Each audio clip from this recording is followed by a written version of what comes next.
खुदकुशी करके मरने वाली कलकत्ता की उस जमीला ने दहेज मांगने वालों को कुत्ता कहा है और उस दहेज को हड्डी कहा है कि जो कुत्ता जितनी हड्डियां मांगे उस कुत्ते के सामने उतनी हड्डियां डाल देना। आज के इस जलसे के बाद देखेंगे कितने कुत्ते हैं और कितनी हड्डियों का मुतालबा करते हैं।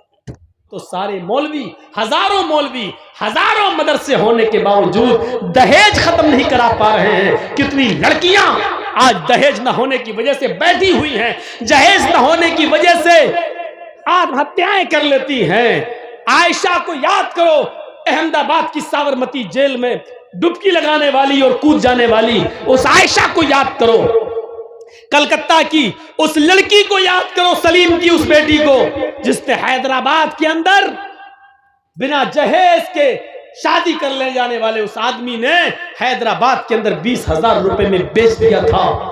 और वो लड़की दरिंदों का शिकार होकर पंखे पे लटक जाती है और फांसी के तख्ते पे लटकते हुए अपने बाप के नाम एक लेटर दे जाती है कि अब्बू, क्या मैं तुम्हारे ऊपर इतनी बोझल हो चुकी थी, इतनी भारी हो गई थी कि लड़के की हकीकत भी तलाश नहीं की आपने, और जिसने बगैर जहेज के शादी करना चाहा आपने फट से उसको मेरा हाथ पकड़ा दिया और आपने उसके माँ बाप का पता भी नहीं लगाया। मैं लुट चुकी हूँ, मैं बर्बाद हो चुकी हूँ। अब मैं अपनी असली शक्ल आपको और आप अपनी माँ को और अपने भाइयों को नहीं दिखाना चाहती। हाँ, मेरी एक छोटी बहन जरूर है फातिमा, मैं उसको घर छोड़ कर आई हूँ। आए अब्बू जान, उसके लिए एक नसीहत करती हूँ आपको। ये जुमले सुनने के लायक हैं। उसने जो लेटर में लिखा था, और वो लेटर आज भी कलकत्ता में सलीम के पास मौजूद है। उस लेटर के जुमले ये थे, मेरे अब्बू, वो छोटी मेरी बहन फातिमा नाम की मेरी बहन, अब्बू जान उसको छोड़ के आई हूँ। ऐसा ना हो कि उसको भी ये दिन देखना पड़े जो आज मुझे देखना पड़ रहा है। हैदराबाद की होटल में 20,000 रुपए में मैं नीलाम कर दी गई और दरिंदों ने मेरी इज्जत व आबरू को छल्ली छल्ली कर दिया। मैं अब भाग कर आपको और अपनी माँ को और अपने भाइयों को अपना नापाक चेहरा दिखाने के लायक नहीं रही हूँ, इसलिए मैंने मर जाना बेहतर समझा। हाँ अब्बू जान, मैं अपनी छोटी बहन फातिमा के लिए एक नसीहत कर रही हूँ। उसके बड़ा होने से पहले आप इतना कमा लेना, आप इतनी मेहनत कर लेना, आप इतना जहेज इकट्ठा कर लेना कि जो कुत्ता जितनी हड्डियां मांगे उस कुत्ते के सामने उतनी हड्डियां डाल देना, ताकि मेरी बहन को वो दिन न देखना पड़े जो आज मुझे देखना पड़ रहा है। हैदराबाद में खुदकुशी करके मरने वाली कलकत्ता की उस जमीला ने दहेज मांगने वालों को कुत्ता कहा है और उस दहेज को हड्डी कहा है कि जो कुत्ता जितनी हड्डियां मांगे उस कुत्ते के सामने उतनी हड्डियां डाल देना। आज के इस जलसे के बाद देखेंगे कितने कुत्ते हैं और कितनी हड्डियों का मुतालबा करते हैं। आज के बाद जो भी दहेज मांगे समझ लेना वो कुत्ता है, और लड़की का बाप जिसको उसकी डिमांड के मुताबिक दे, समझ लेना कि बाप उस कुत्ते के सामने हड्डियां डाल रहा है। कह दिया मैंने जो कहना था, चाहे अमीर की बेटी हो, चौधरी की हो, सरमायाकार की हो, एमएलए की हो, एमपी की हो, कोई भी हो, ये मेरी कुर्सी है, ये मेरी अमानत है, मैं इसमें खयानत नहीं करना चाहता। जो सच्चाई थी वो मैंने बयान कर दिया है। मेरे भाइयों, मुआशरे में इसको कौन समझेगा, कौन इससे इबरत हासिल करेगा? मैं जानता हूं कि कुत्ता और हड्डी कहने के बाद भी जहेज रुकेगा नहीं। 20 साल से अब तक नहीं रुका तो अब क्या रुकेगा? लेकिन एहसास पैदा करो, एहसास। उस जमीला ने क्या कहा था कि मेरी बहन के लिए इतना कमा लेना कि जो कुत्ता जितनी हड्डियां मांगे उस कुत्ते के सामने उतनी हड्डियां डाल देना, ताकि मेरी बहन को वो दिन न देखना पड़े जो मुझे देखना पड़े। यहां अंधेरा था। मोहम्मद अंधिकारम, मोहम्मद आएंगे अंधिकारम नाशम, अंधेरे को नाश कर देंगे। मोहम्मद आएंगे अंधेरे को नाश कर देंगे। उवाच भूपति प्रेमला माया मद विशारदा तब देवो महाराज मम दसत्वमागिता मर्मोच्छिष्ट समंजियाति तथा तत्पश्य भो इति श्रुत्वा तथा दृष्टा परम विस्मय मागिता चतुर्विभ्रात्र देव कर्ष्यामि कृच्छ्यम भवन्तो बांधवा देवा स्वाशेना उत्रश्यता शरम सुधारी सदूषका उच्चलापी लिंगच्छेदीन सर्वक्षो मतो मम्मा मुस्लिने ओ संस्कारा। आखिरी नबी जब इस दुनिया में आएगा उसके और उसके मानने वालों की पहचान ये होगी, शर्म शुरूधारी, वो लंबी दाढ़ी रखेंगे। शर्म शुरूधारी लंबी दाढ़ी रखेंगे, दाढ़ी में गांठ नहीं लगाएंगे। बहुत से लोगों को आपने देखा होगा दाढ़ी तो लंबी होती है लेकिन गांठ लगा लेते हैं, ऐसे गोल गोल घुमा लेते हैं, बाल बड़े करके यहाँ जूड़ा सा रख लेते हैं। कभी कभी गौर से देखो तो ऐसा लगता है जैसे नारियल का गुच्छा सर पर रख लिया। शर्म शुरूधारी लंबी दाढ़ी रखेंगे लेकिन गांठ नहीं लगाएंगे। सदूषका अपने सर के अगर पूरे बाल छिलाएंगे लेकिन टिक्की नहीं रखेंगे, चोटी। बहुत से हिंदू भाइयों को आपने देखा होगा पूरे बाल काट लेंगे, ये छोड़ देते हैं यहाँ टिक्की। हिंदू भाई कहते हैं शंकर जी की टिक्की से गंगा जमुना निकली है। गंगा जमुना जो निकली है वो शंकर भगवान की जटा से निकली है, टिक्की से निकली है। कितना बदल गया है। इधर शंकर जी की टिक्की है गंगा जमुना, और उधर जमजम। हाजरा पानी के लिए दौड़ रही है, पानी नहीं मिल रहा है। इस्माइल अलैहिस्सलाम जहां एड़ियां रगड़ रहे हैं वहीं जिब्राइल ने पर मारा और जमजम का चश्मा जारी हो गया। यहाँ इस्माइल की एड़ियां हैं, यहाँ शंकर की जटा है, टिक्की है। कुछ तो है जो मिल रहा है। और चीख चीख के कह रहा हिंदू भाइयों आओ तुम्हारा खोया हुआ धर्म हमारे पास है, हम तुम्हें दे रहे हैं, ले लो। आपका बच्चा 5 साल की उम्र में गायब हो जाए और 15 साल के बाद जर्जीस को मिले, और 15 साल के बाद जर्जीस आपके बेटे को वापस कर लीजिए आपका बेटा, आप कहोगे नहीं मेरा तो 5 साल का बच्चा था वही दो। तो कितना बड़ा बेवकूफ बाप होगा। अरे 15 साल पहले खोया था तेरा बेटा, 15 साल के बाद अब वो 20 साल का हो गया है। 5 साल का था वो जब खोया था, 15 साल के बाद 20 साल का, अब 20 साल का बेटा तुझे दे रहा। नहीं साहब वो तो काली शर्ट सफेद पैंट पहन के गया था वही चाहिए हमें, वो तो 5 साल का था वही चाहिए हमें। कितना बड़ा बेवकूफ होगा वो बाप जो 15 साल के बाद अपने बेटे को पहचान नहीं पा रहा है। आपका मजहब जिस कंडीशन में था उसमें धूल लग गई है। इतने सालों के बाद आपका खोया हुआ धर्म हम तुम्हें दे रहे हैं, आपका खोया हुआ नबी हम आपको वापस कर रहे हैं। आप कह रहे हैं नहीं साहब हमारा जैसा था वैसा दो। आप ही की किताब तो कह रही है उसकी पहचान ही होगी। शर्म शुरूधारी लंबी दाढ़ी रखेगा, गांठ नहीं लगाएगा, सर के बाल छिलाएंगे तो चोटी नहीं रखेंगे।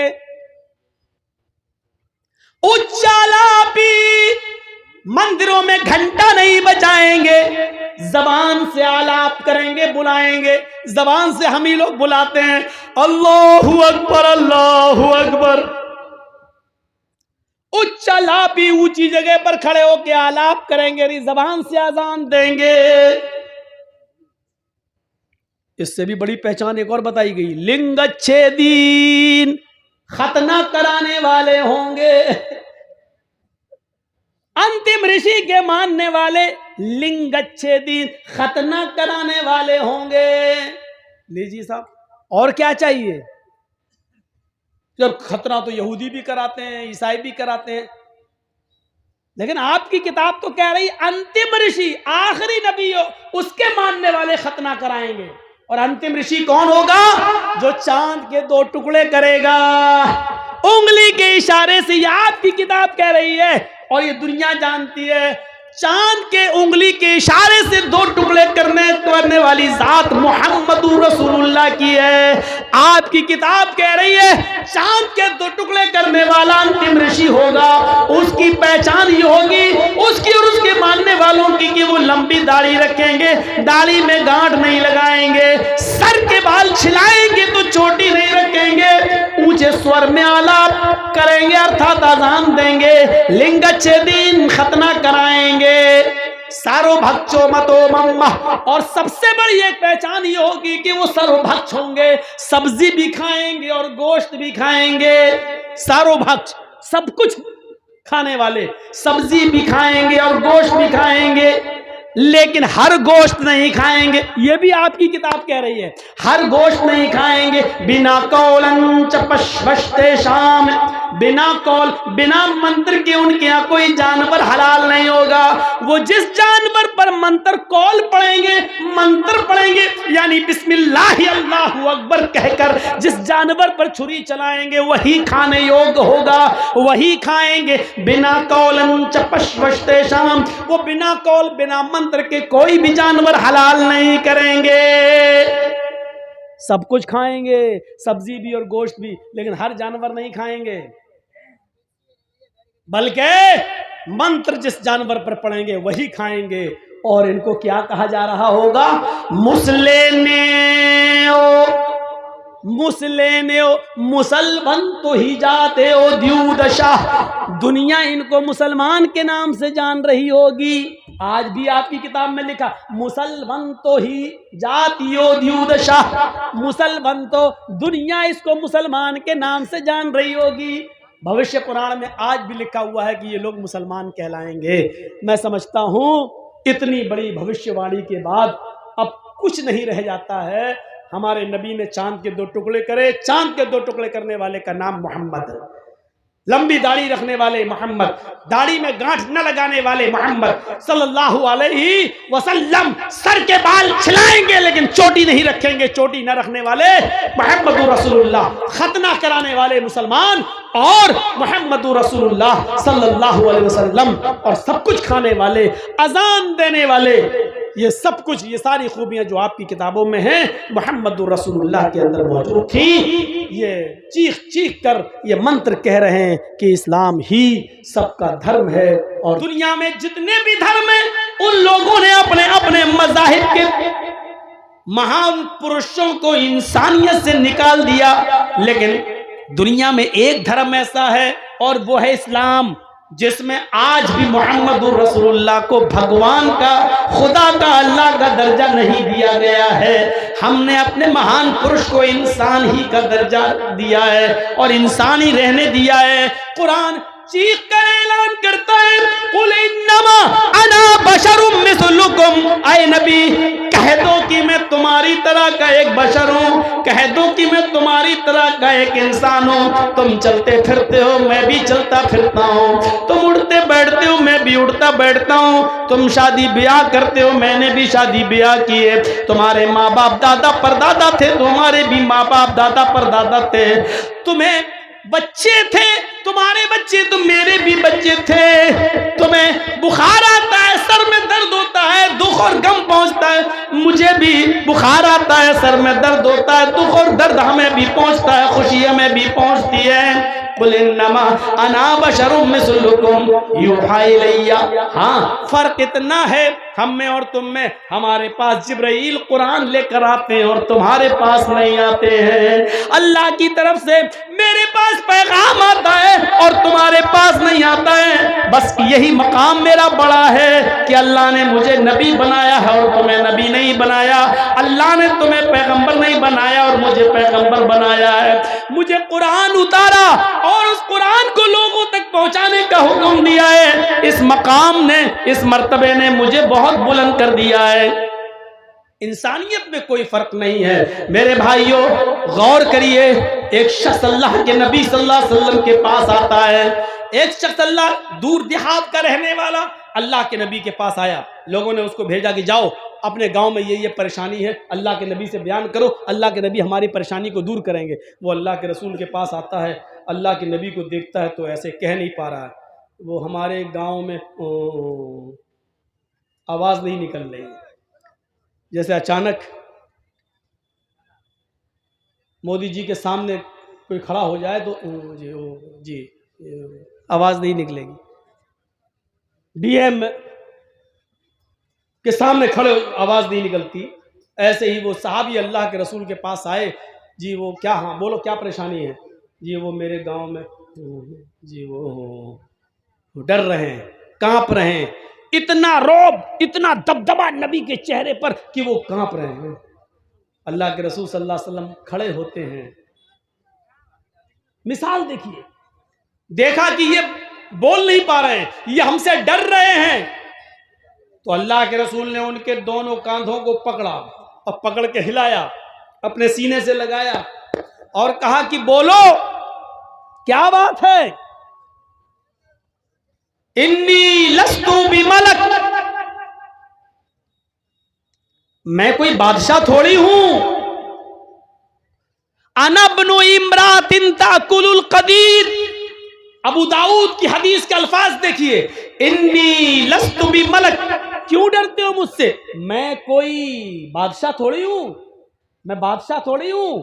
अना इब्नु इम्रातिन ताकुलुल कदीर, अरे मैं भी तो ऐसी मां का बेटा हूं, मुझे भी तो उस मां ने अपने पेट से बाहर निकाला, मुझे भी तो ऐसी मां ने अपने पेट से जना है जो गोश्त के सूखे टुकड़े खाती थी। ताकुलुल कदीद, जो सूखा गोश्त खाती थी। कदीद किसको कहते हैं आपको बता दूं, थोड़ी देर और बैठ जाइए, कीमती बात मैं बताने जा रहा हूं। ताकुलुल कदीद, अरब में क्या होता था, गोश्त, ऊंट ज़िबा किया, ऊंट नहर किया तो 4-4, 5-5 किलो गोश्त के टुकड़े ऐसी धूप में डाल देते थे लोग, धूप में, और नमक लगा के, साल्ट वगैरह लगा के ऐसे ही उसको खुश्क कर लेते थे और उसको अपने घर में रखते थे। 1 महीने बाद, 2 महीने बाद, 3 महीने के बाद गोश्त पकाने का दिल होता था तो उसी में से थोड़ा सा काटा और पका लिया, आधा किलो काटा और पका लिया, तो गोश्त के बड़े बड़े टुकड़ों को नमक लगाकर और धूप में सुखाया जाता था और ये गोश्त खिलाया जाता था। 6-6 महीने, 8-8 महीने चलता था। इसको बोलते कदीद अरबी जबान में। तो अनबनु इम्रातिन ताकुलुल कदीद, मैं ऐसी मां का बेटा हूं जो गोश्त के सूखे टुकड़े खाती थी। ये कहकर आपने उसका डर दूर किया। क्यों डरते हो? बिल्कुल नहीं। उसने तब सोचा, हाँ अल्लाह के रसूल भी तो मेरी तरह एक इंसान है, एक माँ के बेटे हैं। फिर उसने अपनी बात रखी। ये था नबी अकरम सल्लल्लाहु अलैहि वसल्लम की सादगी, ये थी नबी अकरम सल्लल्लाहु अलैहि वसल्लम की संजीदगी कि आपने उसके दिल से डर को खत्म करने के लिए क्या कहा, मैं भी एक ऐसी माँ का बेटा हूँ जिसको ताज़ा गोश्त भी खाने को नहीं मिलता था, गोश्त के सूखे टुकड़े खाती थी, मुझे भी उस माँ ने पैदा किया है। तुलसीदास जी ने संग्राम पुराण का हिंदी अनुवाद किया है, आसान हिंदी में। उसमें तुलसीदास जी ने लिखा है, गौर कीजिएगा इन मंत्रों को जो मैं आपके सामने पढ़ रहा हूं। संग्राम पुराण के स्कंद 12 के अंदर तुलसीदास जी ने संस्कृत का हिंदी अनुवाद आसान हिंदी में यूं किया है, यहाँ पक्षपात कुछ न राखूं, वेद पुराण सत सत भाखूं, देश अरब भरग लता सहाय, सोतियल भरम गत सुनो घगुराए, तब तक मद्दी कोया, बिना महामद पार न होया, राजनीति भव्य प्रीति दिखावे, आपन मत सबका समझावे, आपन मत सबका समझावे। अब एक एक चीज को देखिए, यहां पक्षपात कुछ न राखूं, तुलसीदास जी कहते हैं आज मैं किसी की तरफ नहीं बोलूंगा, जो सच है वही बताऊंगा। आज मैं किसी न हिंदू की तरफ न मुसलमान की तरफ, आज मैं किसी की तरफ नहीं बोलूंगा, जो सच है वही बताऊंगा। वे क्या, यहाँ पक्षपात कुछ न राखूं, देश अरब भरग देश अरब भरग लता सहाय, अरब मुल्क, अरब का शहर सितारे चांद की मानिंद चमकेगा, सोतियल भरम गत सुनो घगुराए, उसके अंदर अनहोनी बातें, चमत्कार, मौजिज़े दिखलाने वाली एक हस्ती पैदा होगी, मौजिज़े दिखलाने वाली, चमत्कार दिखलाने वाली एक हस्ती पैदा होगी।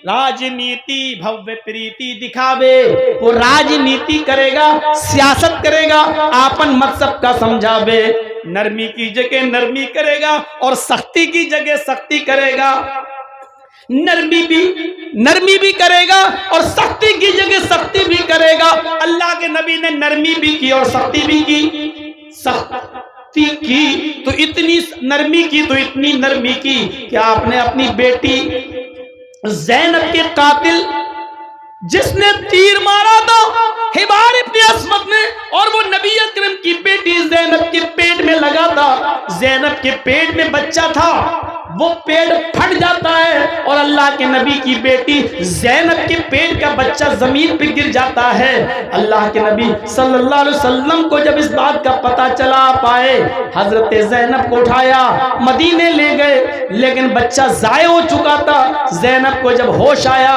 और पता चला कि मेरे पेट का बच्चा ज़ाय हो गया, तो वो ज्यादा दिन जिंदा नहीं रह सकी और उसी सदमे में उनका इंतकाल हो जाता है। अल्लाह के नबी ने ज़ैनब को दफना दिया। 10 साल के बाद जब मक्का फतह होता है और मक्के में ये मुजरिम जिसने ज़ैनब को तीर मारा था 10 साल के बाद जब सामने आता है और माफी मांगता है कि अल्लाह के नबी मुझे माफ कर दीजिए, मैं भी आपकी बेटी ज़ैनब का कातिल हूं, तो अल्लाह के रसूल की आंखों में आंसू आ जाते हैं और कहते हैं, आए दुश्मन ज़ैनब, आए मेरी बेटी के कातिल, तूने मेरे उस फूल जैसी बेटी को जख्मी किया, उसका पेट फाड़ा, उसके पेट के बच्चे को जमीन पे गिराया, जिसका सदमा और रंज और गम ने मेरी बेटी को जिंदगी नहीं बख्शी। उसी रंज और गम में मेरी बेटी अल्लाह को प्यारी हो गई।